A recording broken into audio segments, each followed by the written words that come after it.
I want to talk about a subject for which I have an irrational passion: mini trucks. Since childhood, I thought small cars were the coolest vehicles. The front end of the 90s Batmobile that my friends thought looked awesome seemed impractically long to me. I was unamused by the gadget-laden sports cars of James Bond. Child me was drawn to the Volkswagen Beetles like Herbie the Love Bug and the BMW Isetta driven by Steve Urkel in Family Matters. I wasn't meant to think about those cars as cool, but I did, and that trend continued in media as I became an adult. In season 6 of the low-budget Canadian comedy series Trailer Park Boys, the dorky character Bubbles buys a Japanese K-truck. In 2014, the angry video game nerd movie's titular character drives around in a blue Smart for Two.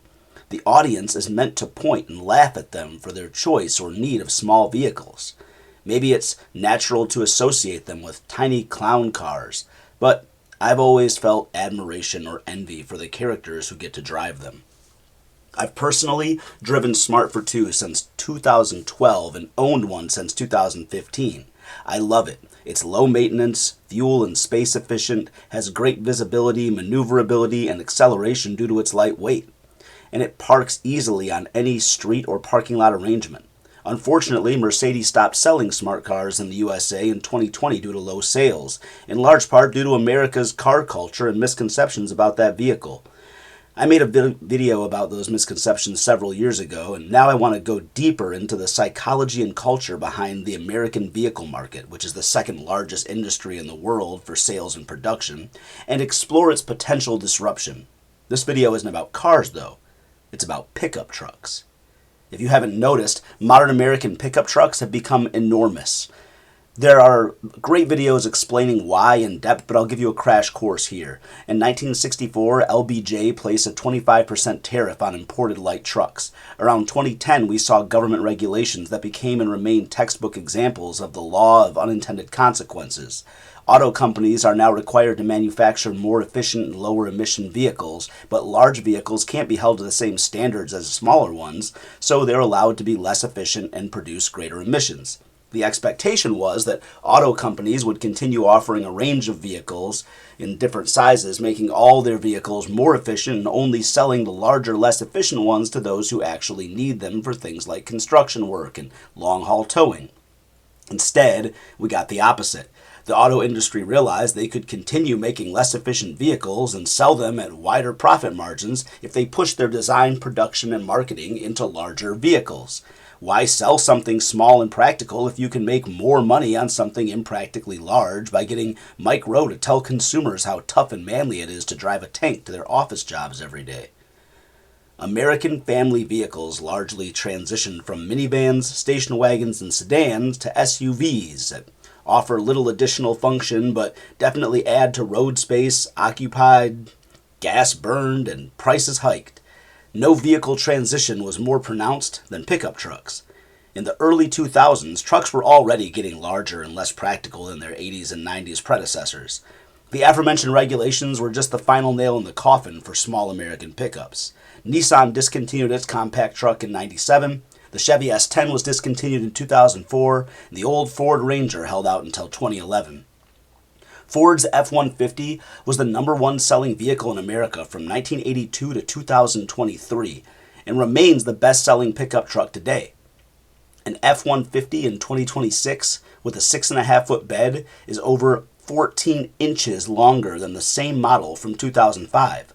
The differences are more extreme the farther back you go, and that's just comparing apples to apples. There used to be far more options available for consumers who wanted a small practical truck like the aforementioned models that are now extinct, but flourished in the 80s and 90s. Even the modern versions of what used to be small pickup trucks that still exist or have come back have bloated in size. You could buy a brand new Ford Ranger today, but it's going to be nearly 3 feet longer, nearly 9 inches wider, and 10.6 inches taller than that same truck in 1990. In fact, a 2026 Ford Ranger is slightly longer than a 1990 F-150. Our small trucks today are the same size or bigger than the mid-size trucks my father drove. Today, the smallest new pickup trucks sold in America are the Ford Maverick and the Hyundai Santa Cruz, the smallest versions of which are still four-door pickup trucks with a 4.5 or 4.3 foot bed respectively. You know, the truck bed, which is the primary utility separating pickups from SUVs or cars that aren't El Caminos. To compare our smallest option today to that same 1990 Ford Ranger or Santa Cruz is over 19 inches longer and over 8 inches wider. The Maverick is a bit bigger than that. Oh yeah, and that tiny Ford Ranger from 1990 had a standard 6-foot bed. If you think you're getting a small, efficient pickup truck by buying a Ford Maverick today, you're not only paying far more, but you're getting a 3-foot longer truck with a 1-foot shorter bed. That's because 35 years ago, Rangers, Nissans, and S10s were commonly available without a back seat that killed potential bed space. Relatively small, 4 to 5 foot truck beds with crew cabs to seat 5 to 6 people have become the American pickup truck norm. In the 90s and before, it was common for American families, often on a single working class income, to own a sedan for the whole family to travel and a compact 2-seater pickup truck for trips to the home center. Dad could drive his S10 to his well-paid factory job while Mom would take the kids to school in the family car. Trucks are now often purchased with severe compromises to their practicality and even utility to serve as hybrids of what multiple vehicles used to offer. They don't have large enough beds to comfortably fit 4x8 sheet goods, but they do technically have a bed that you can stuff about half of them into and hang the rest over the edge, similar to lugging around a 3-inch 3-ring binder in a purse. It's possible, but there are much better tools for that job. The compromise-laden pickups most common commercial drivers own today lack the visibility, efficiency, and maneuverability of a car, but you can pack a family of 5 into one. They're inefficient, unwieldy nightmares to drive in crowded areas or park anywhere apart from fields or construction sites, but they do technically have a truck bed. Those massive net disadvantages are simply accepted in modern American culture, as the current market offers no alternatives. So it's now widely accepted and embraced that Americans love their comically large pickups. The auto companies convinced them that bigger is better, and they took the bait. What's wrong with that? After all, it is true that when two vehicles collide, the smaller and lighter of the two will generally take more damage than the larger and heavier one. Size is such a reliable factor in this equation that in the same way that fuel efficiency standards are lower for larger the vehicle, crash safety is also rated on a sliding scale with higher expectations for larger vehicles. So, if it's better to be in a large, heavy vehicle during a crash, why am I complaining about them? 2 major safety reasons. 1, this has led to a vehicle arms race of sorts where people feel they need to drive larger and larger vehicles for safety, which mitigates the perceived advantage that larger vehicles thought they had and makes it more dangerous for those of us not driving them. Number 2, crash safety ratings are only one factor of vehicle safety. The additional perceived safety people feel while driving their monster trucks comes at a cost. Larger, taller vehicles reduce driver visibility, which makes it difficult for them to merge on highways and navigate city streets compared to smaller vehicles. While there are too many factors that go into car accidents for data to conclusively place blame on vehicle type over driver behavior, there is a clear correlation to pedestrian injuries and casualties from personal vehicles increasing with vehicle size in recent history. Realistically, when hundreds of thousands of excessively large vehicles share a highway, there's simply less room and decreased margin for error to safely traverse the same space. It's easier for smaller vehicles to stay in their lane, and they have larger margins of error. When a crash does occur, 2 small vehicles hitting each other means less crash force needs to dissipate away from the occupants compared to heavier vehicles. This isn't opinion, nor is it counterintuitive. It's common sense and physics. Psychologically, however, many Americans would rather elevate their risk of a collision and likeliness to hit a pedestrian while hoping the added size of their metal box will protect them, rather than driving a smaller vehicle with a decreased chance of getting hit or hitting others in the first place. Culture. There's a sharp cultural divide on vehicle size between the USA and most countries in Europe and Asia. Since the late 50s, Japan has produced small, efficient pickups called K-trucks. Compared to modern 2-seater K-trucks that are commonly available in Japan, the average F-150 is over 8 feet longer and nearly 2 feet wider, with equal or smaller bed lengths. A K-truck enjoys a turn radius that's 13 feet tighter. They get 17 more miles of range per gallon of gas in the city and 20 more on the highway than their F-150 counterparts. K-trucks are less useful for towing, especially heavy payloads over long distances like trailers of cement than their ugly American cousins, but clearly outclass them in overall utility, including modular beds such as walls that fold down to become flatbeds and dump truck bed options. K-trucks are also lower to the ground, so it's much easier to see pedestrians and reach into the bed to load and unload cargo or tools. Modern K-trucks have top speeds ranging from 65 to 75 miles per hour, while F-150s top out around 100. Given that it's illegal to drive over 70 in the USA, it should feel like pointless advantage to be able to drive 30 over that, but Americans do love owning vehicles with the potential to drive much faster than they legally can. Of course, Japan could easily design and manufacture a K-truck to reach 100 miles per hour. They just don't, because the typical blue-collar Japanese driver shares no such desire to drive a work truck dangerously fast. Converted to American dollars, a new base model K-truck cost a Japanese consumer about $6,600. Well, a new base model F-150 cost American consumers about $38,800. That difference is already staggering since the median U.S. annual income is just under $48,000. However, it's essential to consider that owning a base model K-truck is far more common for Japanese drivers than it is for American pickup owners to buy a base model F-150. Those are generally only bought for commercial fleets. The average transaction cost for F-150s in America, which includes those fleet purchases, bringing the average down, is over $58,000. Costing over $51,000 more than a commonly purchased base model K-truck. Bear in mind, while F-150s are the most popular truck in the USA, there are plenty of other truck options with heftier price tags. Spending north of $80,000 on a pickup truck that's even larger than an F-150 is common in the USA.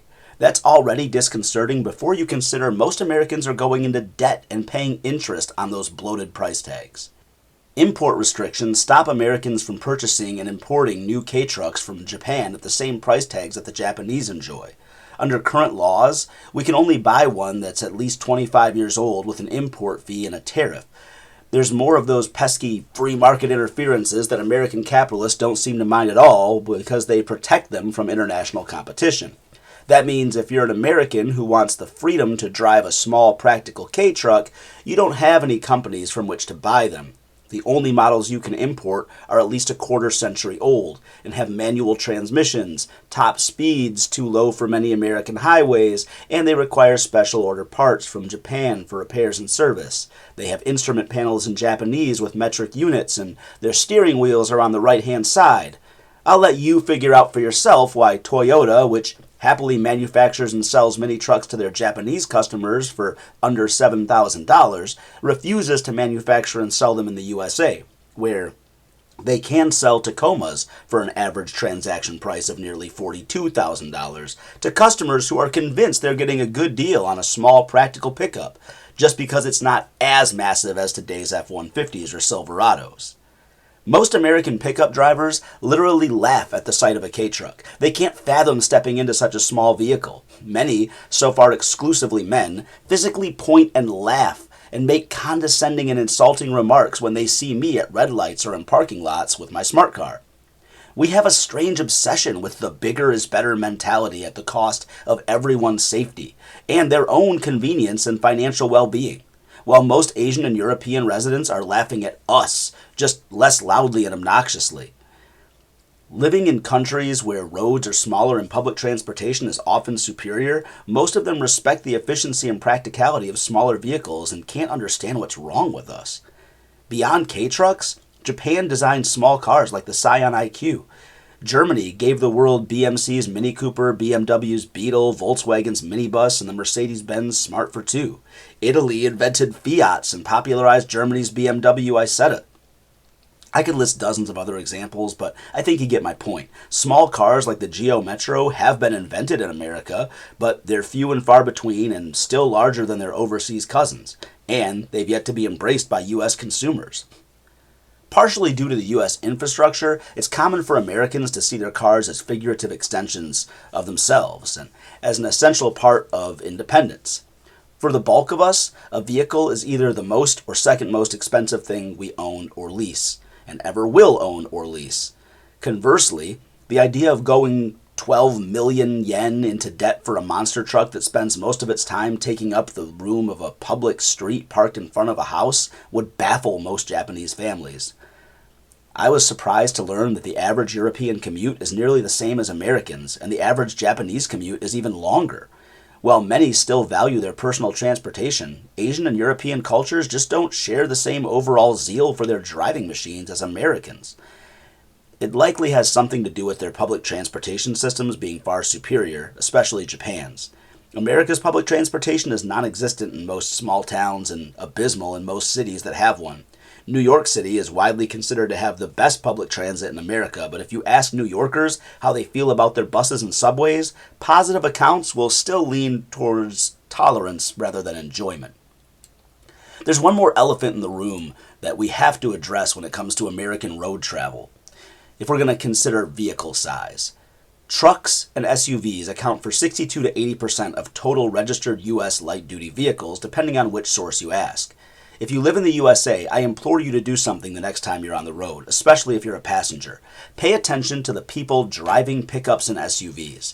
Note how many of them are doing a transportation task that probably could have been done with a Mini Cooper, Fiat 500, or even a motorcycle.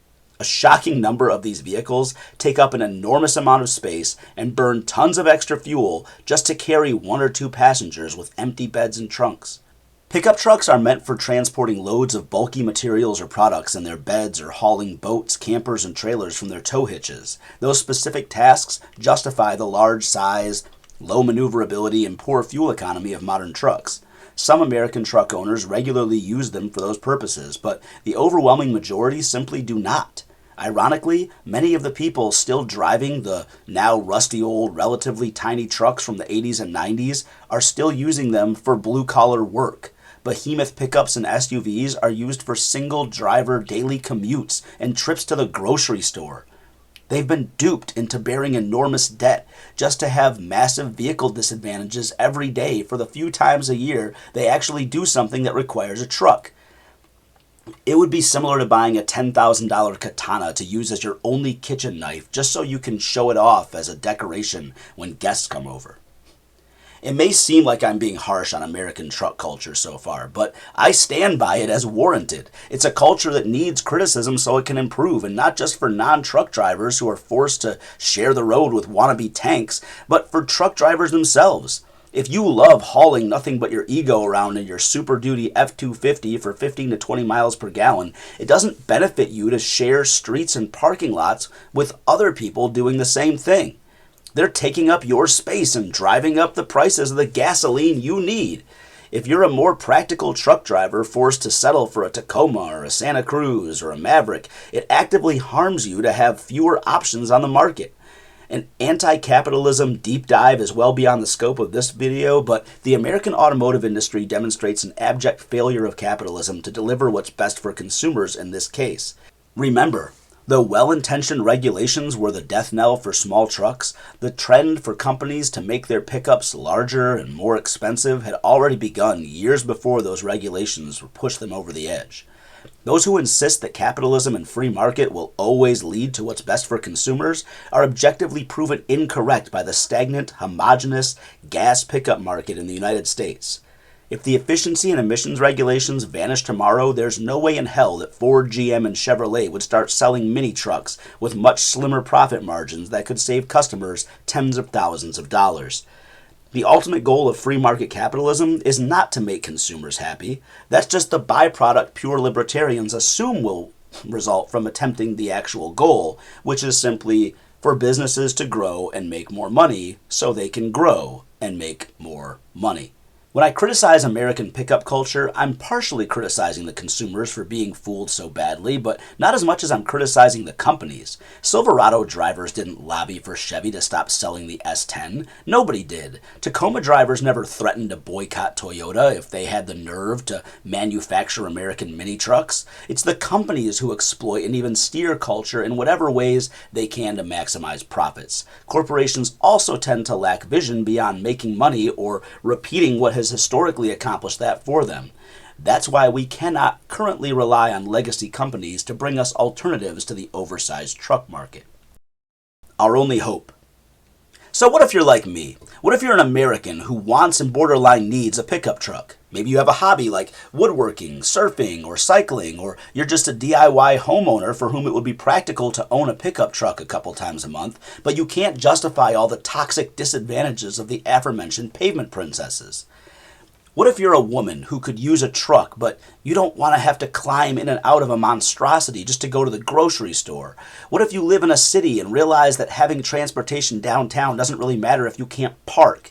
Well, there's one ray of hope for people like us, and it's electric vehicles, or EVs. Fuel efficiency and emissions restrictions don't apply to EVs because they don't use traditional fuel or emit fumes. That gives them a unique opportunity to make small, compact trucks that not only bring back the practicality of 40 years ago, but include modern technological improvements. The first electric pickup trucks have already hit the road. So, what have they given us now that we can finally break the mold of these oversized monstrosities? Well, first we had the Rivian R1T. It's the same width and even longer than the average full-size modern pickup truck with a tiny 4.5-foot bed. It looks so much like other pickup trucks that unless you caught the horizontal light bar across the hood, you might not even notice it. Strike one. Next we got Ford F-150 Lightning, and it's one horizontal light bar away from being identical twins with the gas F-150. Its bed is about a foot longer than the Rivian, so it's a bit more useful, but it still has a huge cab and a long front end, a vestigial structure from where engine goes and its gas-guzzling twin brother, even though an EV doesn't need a front engine. Most have their engines attached directly to the axles, wheels, or a skateboard platform that completely removes the need for that long nose that we see on the front of most internal combustion engine vehicles, or ICE vehicles. Contrary to popular belief, you don't need a huge front end for a vehicle to be safe in a crash, and several small ICE vehicles have already proven that. However, most EV designs so far keep the huge front end on cars and trucks and just turn it into a front trunk, or frunk. Well, frunks are fine. I've been clamoring to see some EVs forego what's usually excessive storage space with a frunk in a favor of simply making a shorter vehicle. As mentioned in my smart car video, humans are highly vulnerable to optical illusions and intuition. Our brains love jumping to whatever conclusion visually makes sense so we can move along without thinking too much. This led us to consider the highly space inefficient design of long front ends on vehicles to be essential. There are two reasons for this. One is our brains strangely assume a long front end is where we stretch out our legs, even though we know that once we get into a vehicle that doesn't happen. Even a very tall person's legs don't need anywhere near that much space, and vehicles are arranged so that short and tall drivers can comfortably reach the pedals. That's why the front interior of any car ends with a small amount of legroom below the steering wheel and a seat that can move backward to accommodate a range of driver heights. This is true for all vehicles, including large and luxuriously spaced ones. Every one of my friends and coworkers who are tall and or wide initially insist they could never fit into my tiny smart car, until they try it and realize it's just like sitting in any other car. Smart cars and K-trucks remove the need for gratuitous front end, taking up that space by moving their small engines behind the driver beneath their storage areas. This radically improves visibility and maneuverability. The second reason why most people believe they need a large front end is for safety. All vehicles require front end crumple zones to absorb and dissipate crash energy during collisions. We look at vehicles like smart cars and think that the driver is so close to the front of the vehicle that it must be unsafe, or the crumple zones must be too small compared to front ends and bumpers of other vehicles. Well, it's true that large front ends can provide larger crumple zones. It's untrue that smaller front ends are insufficient. Also, the engines inside of those front ends are not crumple zones and can be pushed into the drivers in ICE vehicles that have those big front ends. By moving the engine to the lower back of the vehicle, Smart Car provides larger crumple zones than you'd visually expect. Combining that with a tritium cell, you're basically driving inside of a NASCAR roll cage with no engine to push into a driver. The worst car accident I ever suffered was a head-on collision with a station wagon while I was driving a Chevy Tahoe. In my particular case, my larger vehicle took the worst of it. Not only did the station wagon basically work like a wedge that stayed flat on the road and sent my Tahoe rolling, but the impact pushed the engine into the driver's seat, breaking both of my ankles and one of my legs. That crash was my fault, by the way. At 18 years old, I irresponsibly drove while very tired and fell asleep on a 2-lane highway. I woke up when I hit the rumble strip on the left side of the road, and instinctively I tried to pull myself back into the right lane. I didn't have enough time and space to make it, so my large front end smashed into the other driver's long front end. If one or both of us had shorter front ends, not only would there have been no engine to push into my lower body, but we probably would have had enough space between us to avoid the crash entirely. Getting back to current electric trucks, the third one released was the Chevy Silverado EV WT, though the base model now available is called the LT.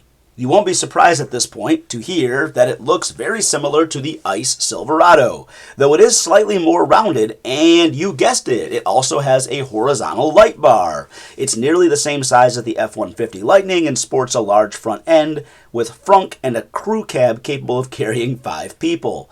To this vehicle's credit, it does have a nearly 6-foot-long bed, and most importantly, it features a midgate, allowing the bed to expand to about 9 feet long, while wide enough to transport full 4x8 sheet goods. I don't know why more trucks in general don't do this, other than the dirty truth that it's a feature that costs more money to add to a vehicle for the sake of functionality, while most of today's pickup drivers don't actually use their trucks for hauling boards and sheet materials. Of course, we have to consider the design of the most hated vehicle in America right now and possibly ever, let alone the most hated EV, the Cybertruck. Cards on the table right now. When the Cybertruck was first announced, I wanted one. I was impressed with the announced $40,000 price tag. I loved that finally we were going to see a truck that was willing to look different from every other truck. I loved the idea of a bed cover strong enough to stand on and instantly retract at the push of a button. I loved the minimalism of skipping a traditional paint job and just giving us a practical stainless steel design. I was even excited that at least a 6.5-foot bed wasn't a 4.5-foot bed like Rivian's. My only problem with the vehicle promised at its reveal wasn't even the broken windows or its strange design. My problem was its massive size. Even though it looks aesthetically different, it has all the same functional problems that I have with modern pickups. A clunky front end, excessive size, and a bed that's still proportionally small given the size of the truck, because it felt compelled to include a huge row of back seats to carry 5 people in a vehicle that will rarely transport more than 2. Of course, we now know how badly Tesla overpromised and underdelivered on pretty much all of its reveal claims about the Cybertruck. There are many videos breaking down its failures made by people who've actually driven it, so I won't beat it up here. My overall point is that we've had 3 major EV truck releases so far, and every one of them has catastrophically failed to offer something smaller. The main feature that EVs are uniquely positioned to offer. For some reason, these companies insist on designing, manufacturing, and marketing their EV trucks to compete directly with the gas versions at the things that the gas versions are better at. Of course, the EVs tend to outperform their ICE counterparts in anything other than long-range towing and hauling, but so far, we've seen a staggering lack of vision that refuses to offer us a small truck. Things looked bleak for potential American consumers like me, who just want companies to shut up and take our money for an electric mini truck. Why must it be this damn difficult to get an American company to provide something that a strong niche of consumers want? Oh yeah, larger vehicles equal larger profit margins, and American corporations don't care about anything beyond profits and growth. We even had to endure the loss of a promising small EV pickup design from a company called Canoe because of terrible mismanagement tanking that entire company and giving tens of thousands of potential customers mini truck blue balls. Now finally, in early 2026, we look to the future. Hope springs eternal once again. Slate and Telo, the case for American mini trucks. In 2025, 2 EV mini truck companies came from the shadows to reveal hope, to show us that some people realize it's a good business idea to sell a product that some people really want but can't get from anyone else. So far, I like what both the companies are doing, and I want to discuss both as there's finally some uplifting and positive news on this topic. There are already plenty of videos breaking down the prototypes and promises for these vehicles, again, by people who have put their hands and cameras on them, so I'm a bit more interested in looking at some raw spec numbers and breaking down our cultural response to what they are currently proposing. Bear in mind, this video is being made in early 2026. All we currently have from these brands are promises and prototypes, and we've been burned in recent history by over-promising and under-delivering companies like Tesla and startups that never make it to market like Lordstown and Canoo. So everything I say about these two brands is based on their pre-production claims alone. Slate is a company under the wing of Jeff Bezos, which means it essentially has infinite funding to get things right and a hefty cushion to sustain early business struggle, as long as one of the world's wealthiest businessmen remains convinced that there's potential for long-term profit. Slate's business model is similar to Spirit Airlines, which will sell you an airplane ticket at the lowest price available, with the drawback that every little convenience, from one piece of carry-on luggage to in-flight snacks, has its own extra surcharge. Well, some bristle at the notion of being nickeled and dimed like that. Spirit is the perfect airline if you're someone who doesn't want any of those frills and would waste money by paying for them. If all you need is one carry-on bag, but you don't need a checked bag, a premium seat, snacks, or priority boarding, or a security shortcut, it would be much cheaper for you to buy the base price from Spirit and just pay for your carry-on bag. Slate's plan is to sell you a small electric pickup for a base price of $27,500. That means no infotainment screen, no stereo, no power windows.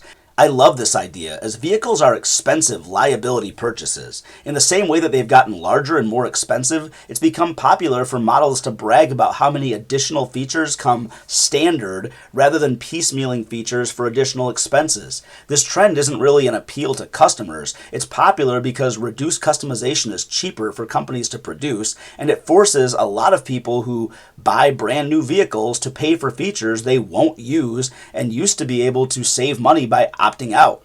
Late-stage capitalism strikes again.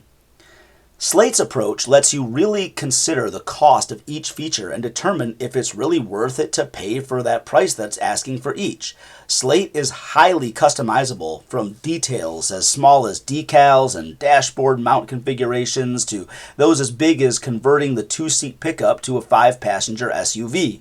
So other than fleet purchasers, pretty much nobody is going to buy this truck for under $30,000, but it's still an option for a small electric truck. It's a bit shorter and wider than the 1990 short bed Ford Ranger, and it offers the same 5-foot bed that's 7 inches longer than the Toyota Tacoma, with a body that's over 38 inches shorter. That's exactly what I'm craving to see on the American market: mini trucks that offer equal or greater utility in a smaller package. The Slate can offer that kind of space efficiency because of what I love the most about it. The base model is a 2-seater. It's amazing how much space you can save when you don't have a back seat on your truck, which many drivers literally never need. You can probably guess what my problem with this truck is. It still has a huge front end that boasts a 7 cubic foot frunk. I don't hate this choice because it does make the truck marketable to the majority of customers who freak out if they see a vehicle with a short front end, and a truck with no back seat and no bed cover does benefit from a closed storage space where people can put their groceries or valuables that they don't want on their laps. So I like the potential cost savings and the space efficiency of the Slate, especially if you're interested in a no-frills product. At around $30,000, it's also less expensive for a family to buy one of these brand new and a used 4-door family sedan than it is to drop $70,000 on one fully loaded pickup that's expecting to do everything. The future pickup that I'm most intrigued by is the Telo MT1. It plans to be the shortest pickup truck you can buy in America, while capable of loading 4x8 sheet goods with the gate closed. That's the same utility of a regular cab F-150 with an extended 8-foot bed. Telo's MT1 is capable of doing the same thing while being 76 inches shorter and nearly 7 inches narrower. By the way, when it's not hauling 8-foot sheets of plywood, it can still transport up to 5 people, just like a Cybertruck that's 6 feet longer and 7 inches wider. A company finally designed a mini truck for American customers with space efficiency in mind. They're going in the opposite direction of Rivian, Ford, and Tesla by aiming to make a truck as small as possible with a more capable bed than the average pickup, gas, or electric. It's able to do this due to its most impressive features. First, it removed the gratuitous front end I've been rambling about, as EVs don't need a huge, loud internal combustion engine in the front. While most EVs keep the traditional design and replace the engine space with the frunk, Telo went outside the box and removed as much of the front as they can without compromising safety. I'll link to a short video by Andrew Erickson explaining why this counterintuitive design is still safe. The second feature that makes this vehicle so space efficient is it utilizes a midgate like the Silverado EV, but much more elegantly. It allows the truck to combine the passenger capacity most pickup drivers think that they need with the bed capacity most pickup drivers don't have in an electric package and footprint of a 2-door Mini Cooper. The Telo has a potential bed length nearly twice that of Rivian in a body that's nearly 5.5 feet shorter for about $29,500 less. It also has what's called a monster tunnel that hides under the bed, offering even more cubic feet of storage than the Slate and the Cybertruck frunks. I could weep. The appeal of the Slate is macro modularity. You can custom order the exact type and version of the vehicle you want and potentially upgrade it over the years. Maybe you wanted a 2-seater pickup truck when you were 26 and single, but you want a 4-seater SUV when you're 34 with a family. That's possible with the long-term modularity of the Slate. Telo's modularity is instantaneous. It's the first truck that's bothered to solve the issue I described earlier. Even though the pickups are extremely useful for trips to the hardware, furniture, and mattress store, most people don't need a truck bed at all for most of their frequent use cases, let alone an 8-foot truck bed. For others, it's nice to have a back seat sometimes, or even most times, but even people with kids don't need that back seat all the time. Dad and his buddy can ride to the store and get some drywall, and then when they're done, the midgate goes up and Dad's truck can carry the whole family again. They don't need to burn a gallon of gas to travel 18 miles because it's electric. It's what you need to be when you need it to be. If it makes it to market, it will be the most instantly versatile vehicle there is in the smallest footprint. The only downside of the Telo is more of a perceived downside, which is the proposed starting price of $41,500. Seeing the online reaction to the price tag has been strange, fascinating, and frustrating to me, especially from Americans, given what I've outlined about the size, performance, and prices of pickup trucks in this country. Comments consistently complain that they couldn't pay more than $10,000 or $20,000 for Telo's MT1. I'm linking to an excellent video from Andrew's personal channel explaining why Telo's price is appropriate for the business and consumers. And I won't rehash what he's already laid out so beautifully, but I do want to explore and address some of the specific rationale behind so many people jumping to this conclusion. Some simply think that a smaller vehicle should cost less money, though they don't think that about any other piece of technology in their lives. They understand that when flat-screen TVs were invented as an alternative to the old box televisions, they cost more money. Nobody said, oh, that TV has the same screen but takes up a quarter of the space than the old one did, therefore it needs to cost 75% less. When slim iPhones became alternatives to clunky flip phones and radio look-alike predecessors, people didn't insist nobody would buy that tiny phone for $500 when they can buy a Motorola Razr for $250. Now, obviously, not everyone went out and bought flat screens and iPhones upon release, but almost everybody understood why it cost more to deliver equal or superior performance in smaller packages. So why do so many people lose the ability to understand this with vehicles, especially when $41,500 is well below the average pickup truck purchase point? Some of it is a matter of how badly American culture has swallowed the bigger is better myth. We've seen dozens of comments insisting that nobody would buy a new mini truck for $41,500 when the same amount of money could buy them a used full-size truck, as if a truck that's impossible to parallel park or fit in most driveways and garages is somehow inherently superior to one that matches or exceeds it in almost every function while taking up less space. There's little other reason to explain why people would want a larger, less efficient vehicle apart from simply being convinced that bigger is better, which includes many who believe driving larger vehicles is a positive affirmation of their masculinity, while driving a smaller vehicle would emasculate them. For everyone's benefit, we need to change this thinking in our culture. We're buying a vehicle that needs to move and park within space constraints, not a bulk purchase of toilet paper where the more you can get for your money, the better the deal. Stop insisting that you need to chop your carrots with a katana. What's really strange is that people talking about getting more truck for your money don't seem concerned about the size of the truck bed, which is where bigger usually is better, because it allows you to fit more things into your truck if you're using it for actual truck purposes. The only way I can wrap my head around people wanting a big truck but not caring if it has a 4.5-foot bed while scoffing at a mini truck that can haul full sheet goods with the tailgate up is the combination of marketing convincing men that they're only manly if they drive a big trucker's truck, and the reality that they're mostly going to use it for commuting to their office jobs, picking up groceries, and maybe hauling their golf clubs so that the actual utility doesn't matter too much. They don't mind using a katana to cut their steak because katanas are badass, so using them for the wrong job obviously makes them manlier than some loser using a steak knife. The only other explanation I can find for this bizarre disconnect is people being a victim to their intuition based on visuals rather than actual data. Unfortunately, a lot of things in life are counterintuitive, which is why it's so important to rely on deep data with appropriate context rather than anecdotal evidence or surface-level visual assumptions. Telo's brilliant design suffers from the same unfounded assumptions people have about smart cars, thinking they will cramp your legs or kill passengers in front-end collisions. We are so susceptible to our visual assumptions that many look at the MT1 and assume they can barely even count as vehicles.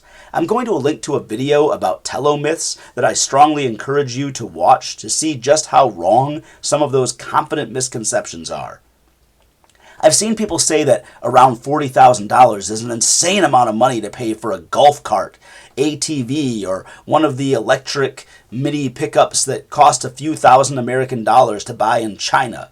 Technically, they're partially right. That would be an absurd price to pay for any of those. The problem is the MT1 is not any of those things, just because it's electric and small. It's also not a toaster, even though that product is also electric and small. We don't even need to look at the factors that make Telo truck competitive with other American pickup trucks to see why it doesn't belong in the golf cart and cheap Chinese truck conversation. We just need to look at some basic spec data. The Changli truck has a top speed of 25 miles per hour, range of 60 miles per hour, and about 3 horsepower. These people think the MT1 should be the same price when its base model has 5 times the top speed, over quadruple the range, double the bed length and passenger capacity, and 100 times the horsepower. This would be like saying there's no way anyone's going to spend $7,000 on a golf cart when they can buy a 12-volt toy Jeep from Walmart for $228, or insisting that if Walmart can sell you a toy Jeep for under $300, then Polaris should be able to sell a golf cart for the same price. Even though they're both smaller than F-150s and they're both electric, they're not the same thing. More commonly and rationally, people compare Telo to one of the relatively small gas pickups on the market for the same or lower price. The common vehicle people mention is the Ford Maverick, which Ford's website says is near $28,000, though you may have trouble finding that price at your local dealer. Now, it's perfectly reasonable for someone to choose a Maverick over an MT1 if price and or long-haul towing are primary factors driving your decision. Buying anything that costs as much as a new car or a house should involve plenty of research to inform your choices based on what best fits your needs and finances. What baffles me is how many people simply conclude that a Maverick is bigger and cheaper and therefore not only superior to the MT1, but so superior that they assume the MT1 is rendered obsolete by it. The cheapest base model Ford Maverick I could find in my area was $31,500, which is about $10,000 less than MT1's current price tag. It's common for ICE vehicles to be cheaper up front while costing more money and time in the long term for multiple oil changes per year, fuel, and other maintenance. It's also typical for humans, not just Americans, to miss the forest for the trees by focusing on upfront cost rather than long-term cost of ownership. I've heard multiple people sincerely insist that it's cheaper to order DoorDash for dinner than to cook for themselves because their fast food order is $30, but a cart of groceries that could feed them for 2 weeks costs them $250, and $250 is a bigger number than $30. I am not joking. But for the sake of argument, let's ignore that a gas Maverick is going to cost much more money the longer you own it, especially a base non-hybrid model that gets 22 miles per gallon in the city and 30 on the highway. Let's just focus on the base cost comparison and look at the difference between what your money buys you for each vehicle. As you can see, almost every metric, the Telo outclasses the Maverick. I included range in this table just because I felt sorry for the Maverick, though realistically, you're rarely going to drive over 250 miles without stopping to go to the bathroom, and America's fast charging infrastructure improves every year. As mentioned before, long-haul towing is not a job for EVs, so if you plan on regularly using your truck for that, you shouldn't buy an EV, including the big ones. Though if you're buying a long-haul towing truck, you probably want something that can tow more than the Maverick's 1-ton limit. So by the numbers, the base Telo blows the base Maverick out of the water. It delivers much more in a much smaller footprint, and it should. It's going to cost you at least $10,000 more to buy. It's not smart to spend an extra 10 grand on features that you don't use or value. Like if you never intend to need an 8-foot truck bed, or if you live in the country where parking a large vehicle is usually easy. What I'm having trouble getting people's brains to accept is that a smaller vehicle that outperforms a larger vehicle is the superior product, which is worth more money because of what it offers to those who do value such features. So far, we've compared this vehicle value to a cheap base model Ford Maverick, for which you'd pay around $30,000. What if we acknowledge the ugly truth that most Americans aren't buying base model pickups for their personal vehicles, and we compare Telo's MT1 to the starting options of higher trims of other trucks? The base model MT1 outperforms the Silverado HD High Country and the F-150 Raptor in bed length and fuel economy while taking up 653 fewer square feet than the Raptor and 785 fewer square feet than the Silverado. It does so while costing $31,400 less than the starting price of the High Country Silverado and $37,505 less than the starting price of the Raptor. You're seeing and hearing these numbers correctly, my friends. For the starting price of a high-trim model of Ford and Chevy's most popular pickups, you could buy a Telo mini truck and a Ford Maverick. Yet people insist that the electric mini truck, with the same functionality and utility of these vehicles, outside of towing and hauling over 3.5 tons, just costs too much. People would be crazy to buy it because it's small, which strikes them as cheap and dinky, like a golf cart or a side-by-side. Status quo bias. There's an insidious vulnerability of human psychology behind this problem that we haven't covered yet. Why do so many people firmly resist a change that would make things radically better for themselves and others? Why so much resistance to practical disruptors like Slate that will finally give people the option of a bare-bones, relatively inexpensive mini truck for which buyers only pay for the specific features they individually value rather than overpaying for features they don't even want? Why resist Telo offering a truck with exceptional utility in a much smaller package that costs far less than the average American pickup purchase? It's not just the bigger is better misconception that's taken root in our collective understanding of what the value is to vehicles. There's another powerful force to be reckoned with called status quo bias.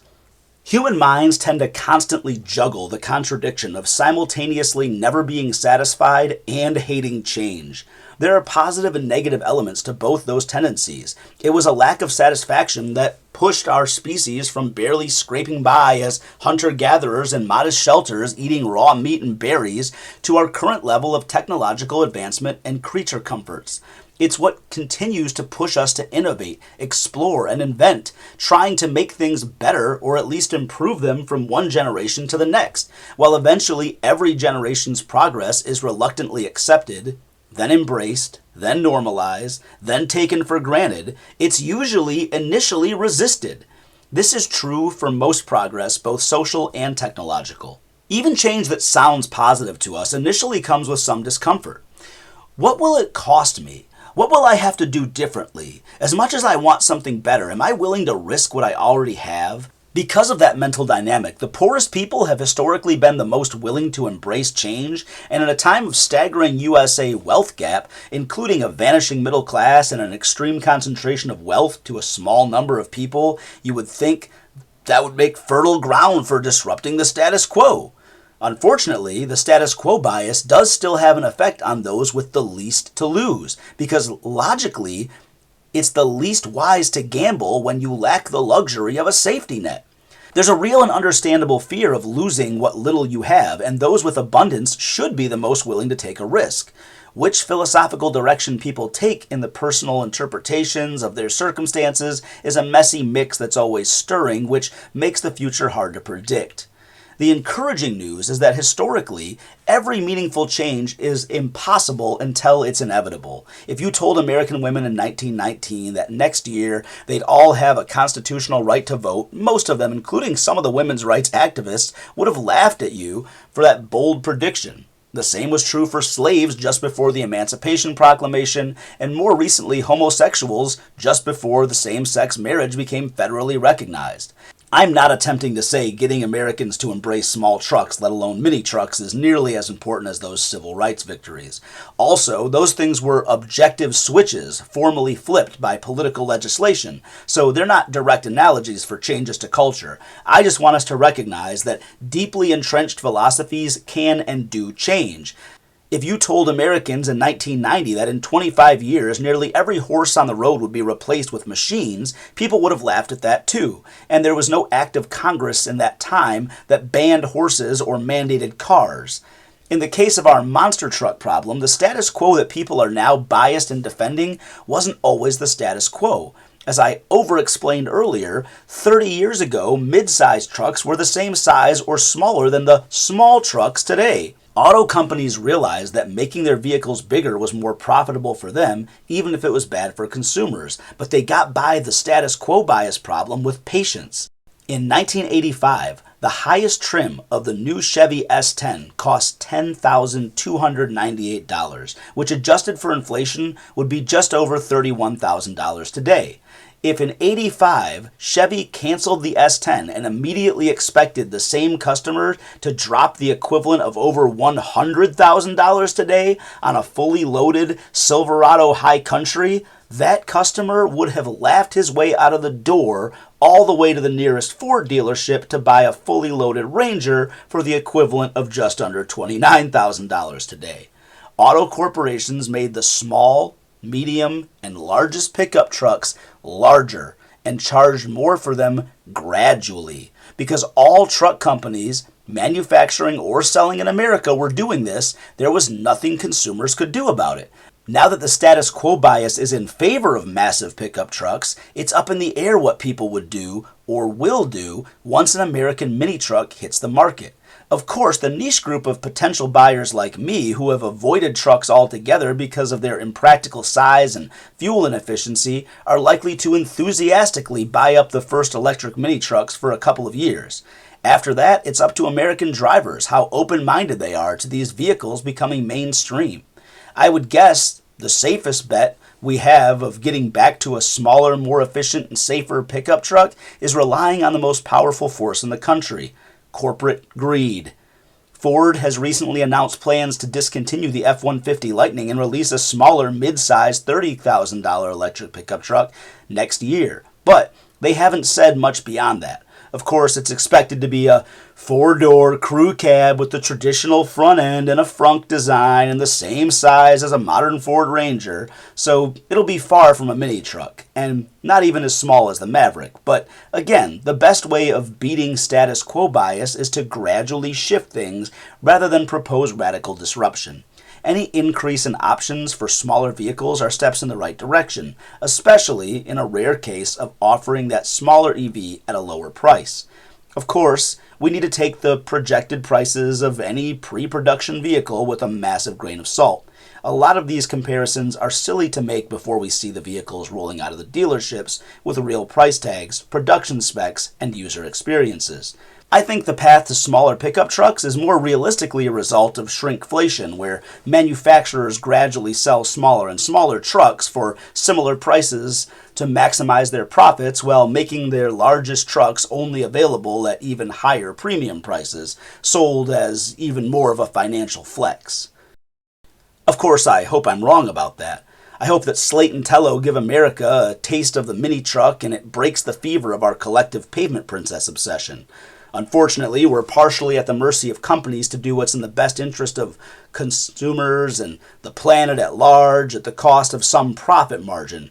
I just have zero trust in their willingness to do so.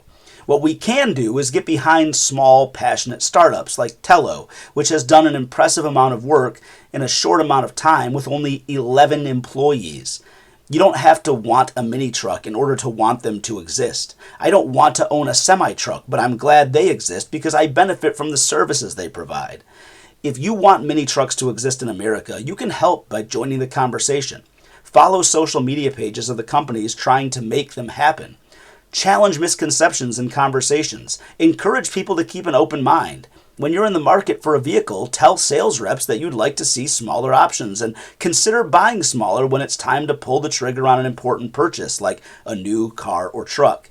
If you're a truck driver, consider buying a cheaper used vehicle, one size down from your last one, to see if it makes your life better or worse. Culture generally doesn't get changed by one person in a short burst of time. The most lasting changes are made by large numbers of people over long stretches of time. And even if we collectively fall on our face in the process, we're still moving forward. Check the links below